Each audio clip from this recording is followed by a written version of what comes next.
السلام علیکم، welcome to the channel Insightful Eyes. آج ہم بات کریں گے نمرود کے بارے میں کہ وہ کون تھا اور وہ کس وقت پیدا ہوا اور اس نے کتنے سال حکومت کی، اس کے بارے میں۔ چلیے شروع کرتے ہیں آج کی اس ویڈیو کو اور جانتے ہیں نمرود کے بارے میں۔ ایک ایسا بادشاہ جس نے دعویٰ کیا کہ وہی خدا ہے، اور اس نے دعویٰ کیا کہ میں تمہارے خدا کو تباہ کر دوں گا۔ اس نے اپنی فوجیں جمع کی اور ایک ٹاور بنوایا اور اس پر کھڑے ہو کر آسمان کی طرف تیر چلائے۔ تیر خون میں تر ہو کر واپس آئے۔ سوال یہ ہے، یہ خون کہاں سے آیا؟ اور اللہ تعالیٰ نے نمرود کو اس گمان میں کیوں چھوڑ دیا کہ اس نے آسمان کے خدا کو زخمی کر دیا ہے؟ یہی بادشاہ حضرت ابراہیم علیہ السلام کو آگ میں ڈالنے کی سازش کرتا ہے، اور پھر جو ہوتا ہے وہ سب کو حیران کر دیتا ہے، مگر وہ خود ایک مچھر کے ذریعے ذلیل و رسوا ہوتا ہے۔ اس ظالم بادشاہ نے 400 سال تک حکومت کی۔ آپ دیکھ رہے ہیں ذوالفقار۔ سبسکرائب کریں تاکہ قرآنی سیریز کی آگے آنے والی کوئی ویڈیو مس نہ ہو جائے۔ So let's start۔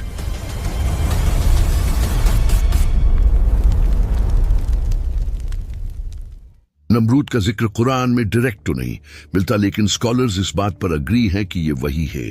نمرود بن کنعان، جو حضرت نوح علیہ السلام کے بیٹے حام کی نسل سے تھا، بابل بیبیلون کا عظیم بادشاہ بنا۔ تاریخ اور تفاسیر میں آتا ہے کہ اللہ نے اسے لمبی سلطنت دی اور 4 بادشاہ کل دنیا پر حکومت کرنے والے گزرے، ان میں سے ایک نمرود تھا۔ لیکن طاقت اور سلطنت نے اسے غرور اور تکبر میں ڈال دیا۔ اس نے کہا، میں ہی خدا ہوں، میری ہی عبادت کرو۔ لوگ اس کے ظلم اور جبر کی وجہ سے اسے سجدہ کرتے تھے۔ اس کے دربار میں لوگ اپنی حاجتیں لے کر آتے، اور وہ اپنی مرضی سے کسی کو زندگی دیتا یا کسی کو قتل کر دیتا۔ یہی وجہ ہے کہ قرآن نے اس کے تکبر اور جھوٹ کو ذکر کیا۔ اللہ تعالیٰ نے نمرود کے مقابلے میں حضرت ابراہیم علیہ السلام کو مبعوث فرمایا۔ قرآن مجید میں سورہ البقرہ آیت 258 میں آتا ہے، کیا تم نے اسے نہیں دیکھا جس نے ابراہیم علیہ السلام سے اس کے رب کے بارے میں جھگڑا کیا، اس بنا پر کہ اللہ نے اسے بادشاہت دی تھی؟ جب ابراہیم علیہ السلام نے کہا، میرا رب وہ ہے جو زندہ کرتا ہے اور مارتا ہے، نمرود نے کہا، میں بھی زندہ کرتا ہوں اور مارتا ہوں۔ ابراہیم علیہ السلام نے کہا، میرا رب تو سورج کو مشرق سے نکالتا ہے، تم اسے مغرب سے نکال کر دکھاؤ۔ پس وہ کافر حیران رہ گیا، اور اللہ ظالموں کو ہدایت نہیں دیتا۔ یہ مناظرہ اس دور کی سب سے بڑی دلیل تھی۔ نمرود نے اپنی جھوٹی خدائی کے ثبوت میں ایک شخص کو قتل کر دیا اور ایک کو آزاد کر دیا کہ گویا وہ زندگی اور موت کا مالک ہے۔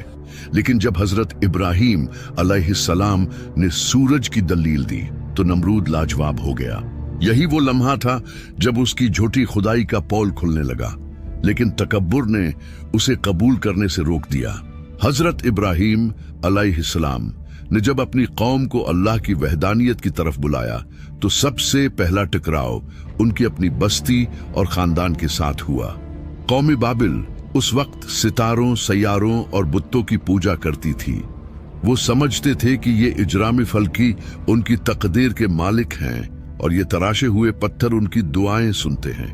حضرت ابراہیم علیہ السلام نے سب سے پہلے اپنے والد آزر کو نصیحت کی، جیسا کہ قرآن کی سورہ مریم میں ذکر ہے، اے میرے والد، آپ اس چیز کی عبادت کیوں کرتے ہیں جو نہ سنتی ہے، نہ دیکھتی ہے، اور نہ ہی آپ کے کسی کام آ سکتی ہے؟ لیکن آزر نے غصے میں کہا، اگر تم نے ہمارے خداؤں سے منہ نہ موڑا تو میں تمہیں پتھروں سے مار ڈالوں گا۔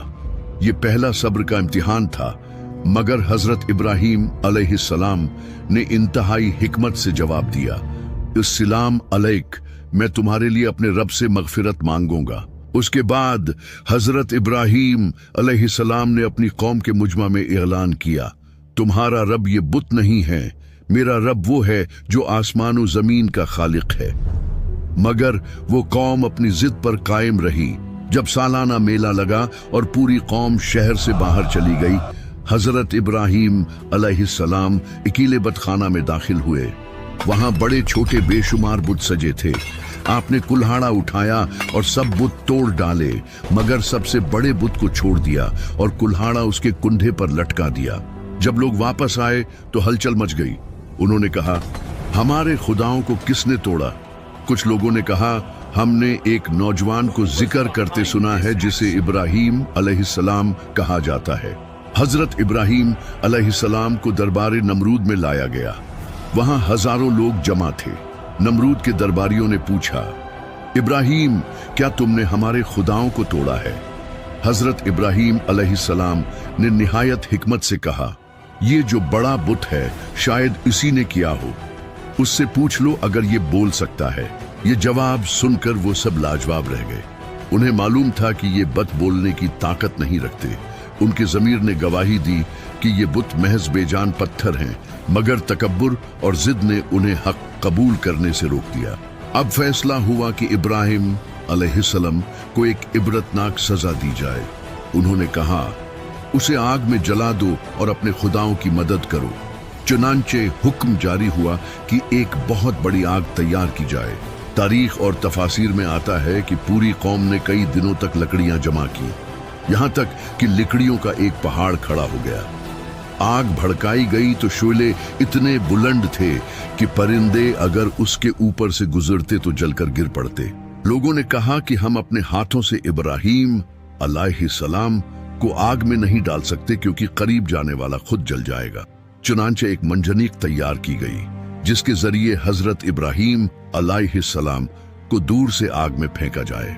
जब हजरत इब्राहिम अलैहिस्सलाम को बांधा गया और मंजनीक पर रखा गया तो उस वक्त आपने दिल में अल्लाह की तरफ रुजू किया। बाज रिवायात में है कि जब्राइल अलैहिस्सलाम हाजिर हुए और कहा, क्या आपको किसी मदद की जरूरत है? हजरत इब्राहिम अलैहिस्सलाम ने जवाब दिया, मुझे आपसे नहीं, मेरे रब से काफी है, वही मेरा कारसाज है। मंजनीक चली और हजरत इब्राहिम अलैहिस्सलाम दहकते शूलों के अंदर जा गिरे। लेकिन उसी लम्हे अल्लाह ने हुक्म दिया, ए आग, इब्राहिम पर ठंडी और सलामती वाली हो जा। आग ठंडी हो गई, शुआले बुझ गए और हजरत इब्राहिम अलैहिस्सलाम सलामत बाहर निकल आए। ये मंजर देखकर सब शद्र रह गए। उनके खुदाओं की बेबसी और अल्लाह की कुदरत सबके सामने अय्यां हो गई।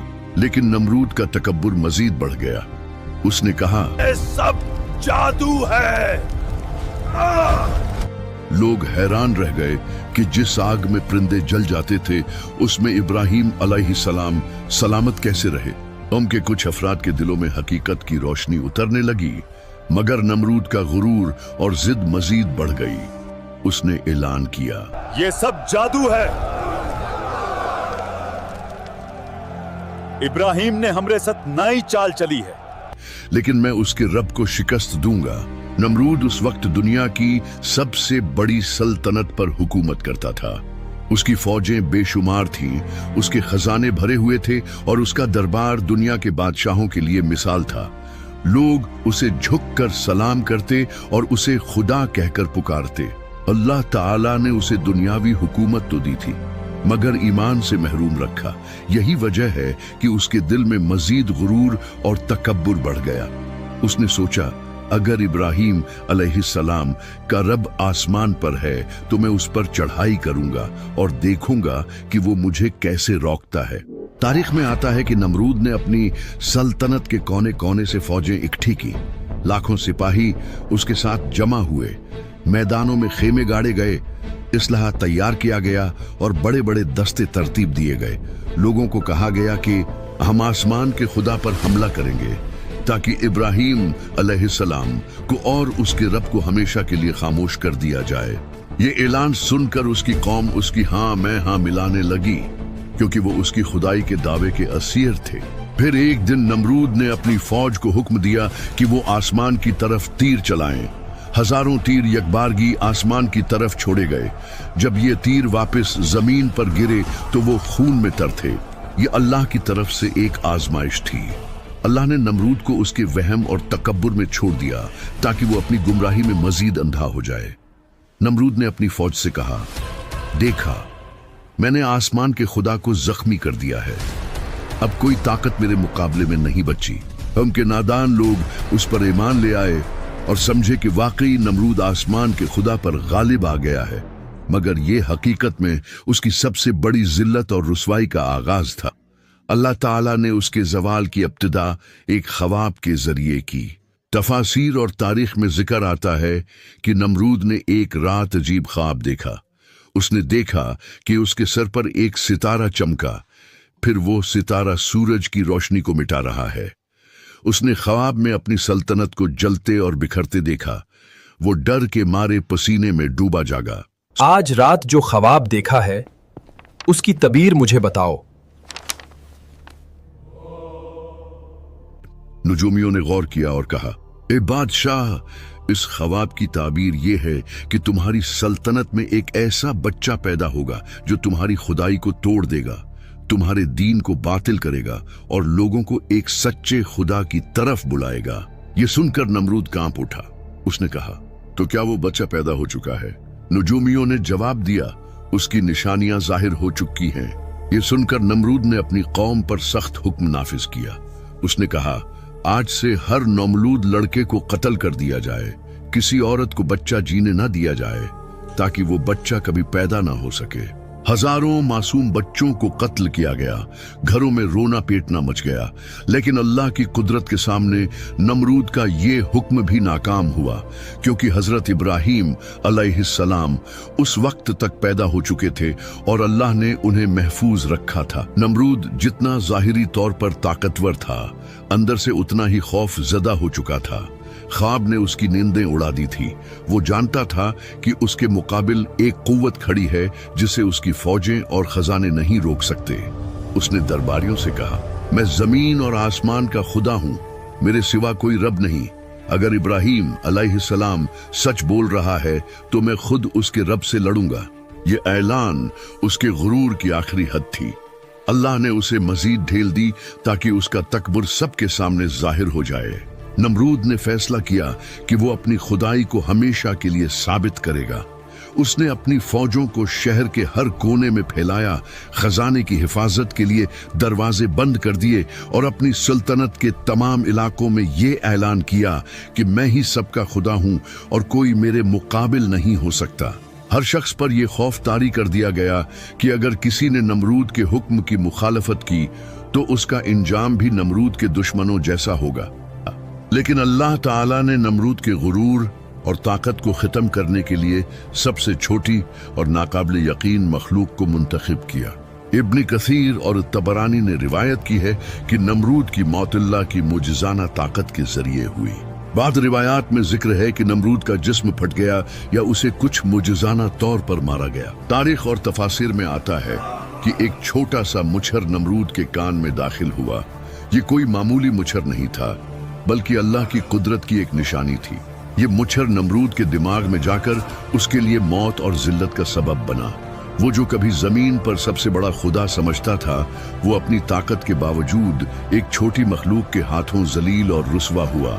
नमरूद की मौत ने सबके सामने ये हकीकत जाहिर की कि इंसान की ताकत, खजाने और फौजें अल्लाह की मर्जी के बगैर कुछ नहीं कर सकती। जो लोग उसके पीछे थे वो सब हैरान रह गए कि ये अजीम बादशाह आखिरकार एक मुछर की वजह से खत्म हो गया। हजरत इब्राहीम अलैहिस्सलाम के लिए ये एक बड़ी कामयाबी थी। वो अपनी कौम के सामने हक की तरफ रहनुमाई करते रहे और लोगों ने देख लिया कि अल्लाह की मदद और कुदरत किसी भी जाबिर से बड़ी है। नमरूद की जिल्लत आमेज मौत के बाद बाबिल की सल्तनत में हलचल मच गई। जो लोग उसके खौफ और जबर में जकड़े हुए थे अब आजाद हो गए थे, मगर लोग अभी तक मुकम्मल तौर पर तौहीद के रास्ते पर नहीं आए थे। कई लोग नमरूद के असरात और अकायद के जाल में फंसे हुए थे। उनमें खौफ और हैरत दोनों छाए हुए थे। लोग ये सोच रहे थे कि कैसे एक बादशाह जो कभी खुद को खुदा समझता था इतनी जलील मौत का शिकार हुआ। बच्चों और बुजुर्गों से लेकर फौजियों तक हर किसी के दिल में ये सवाल पैदा हुआ कि जो ताकत जमीनों आसमान में सबसे बड़ी लगती थी वो क्यों खत्म हो गई। कुछ लोग कहने लगे, अगर नमरूद जो खुद को खुदा समझता था एक मुछर के हाथों जलील हो सकता है तो हकीकी खुदा कौन है जो सब ताकतों पर गालिब है। ये मौका हजरत इब्राहिम अलैहिस्सलाम के लिए बेहतरीन था कि वो लोगों के दिलों में तौहीद का नूर डालें। आपने अपनी कौम के हर फर्द से फरमाया, अब तुम देख चुके हो कि जुल्म और तकब्बुर किस अंजाम तक पहुंचता है। मेरा रब वो है जिसने जमीन व आसमान को बनाया, वही सबका कारसाज है और उसकी ताकत से कोई छुप नहीं सकता। हजरत इब्राहिम अलैहिस्सलाम ने लोगों को बुतप्रस्ती से रोकने के लिए हर मुमकिन हिकमत इस्तेमाल की। लोगों के सामने कुदरत के मज़ाहिर को वाज़ेह किया, जैसे सूरज, चांद, सितारे, हवा और बारिश। सिवालात और मिसालें दी ताकि लोग समझें कि बुत या इंसानी ताकत अल्लाह की कुदरत के मुकाबिल कुछ नहीं कर सकती। नमरूद के जुल्म की मिसाल पेश की ताकि ये दिखाया जा सके कि झूठे खुदाओं की ताकत महज धोखा और फरेब है। देर तक न सही मगर लोगों के दिल नर्म होने लगे। कई लोग अपने पिछले अकायद को छोड़कर हजरत इब्राहिम अलैहिस्सलाम की बात सुनने लगे। वो समझने लगे कि अल्लाह की वहदानियत और उसकी कुदरत सबसे बड़ी है। अल्लाह ताला ने हजरत इब्राहिम अलैहिस्सलाम की कोशिशों में बरकत दी। एक नया मुआशरती और रूहानी माहौल पैदा हुआ जहां बुत प्रस्ती कमजोर पड़ गई और तौहीद के रोशन उसूल कायम होने लगे। ये वक्त साबित करता है कि जुल्म के बाद सच्चाई की फतह यकीनी है और अल्लाह ताला के मंसूबे हर सूरत में नाफिज होते हैं, चाहे इंसान कितने भी ताकतवर क्यों ना हो। नमरूद के जवाल और हजरत इब्राहिम अलैहिस्सलाम की तबलीग के बाद बाबिल की कौम में एक नया दौर शुरू हुआ।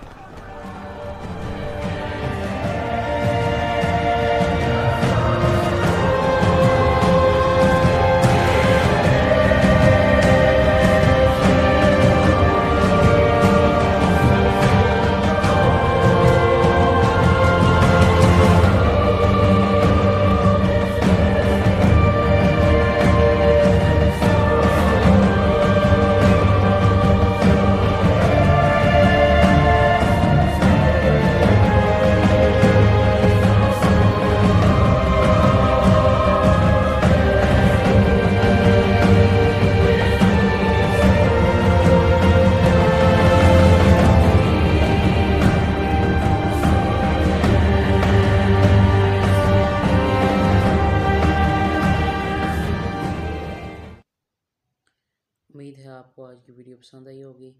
अगर आपको आज की वीडियो पसंद आई है तो चैनल को सब्सक्राइब करें और वीडियो को लाइक करें। शुक्रिया।